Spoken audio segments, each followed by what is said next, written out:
Garvock Hill and the Cannibal Laird. As you drive down the A90, you'll pass a very unassuming hill on the left-hand side of Lawrencekirk. Garvock Hill stands out in the landscape due to Johnson Tower, a stone structure which is visible from the roadside. The summit of Garvock Hill is of some national importance due to the Bronze Age cairn on which the tower stands. However, this story is not about the tower or indeed the cairn it sits atop, but a much more sinister event that took place on a site known as Sheriff's Kettle.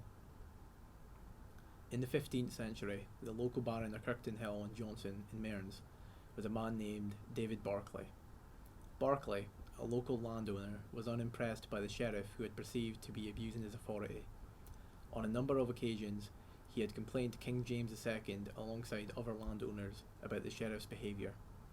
The king, becoming exasperated by the regular complaints, exclaimed to the Barclay that he could not care what happened to Melville, the sheriff, even if he was sodden and supped in brew. On that, Barclay and 4 of his fellow landowners returned to the Mearns and hatched a plan which would see the king's flippant words realised. In 1438, the men invited the sheriff on a hunting party to a secluded location on Garvock Hill, which at the time was covered in dense forest. In advance, they had ordered a large cauldron to be filled with boiling water. The sheriff, who was unassuming to the sinister plan, joined the hunting party unattended and unarmed. When the men arrived at the cauldron, or kettle, they feigned surprise, and as they all approached the cauldron to peer inside, the 5 lairds tumbled the sheriff inside. Not satisfied with the horrifying death of the man, they then proceeded to draw out a horn spoon which they had brought along for the occasion and sup from the brew.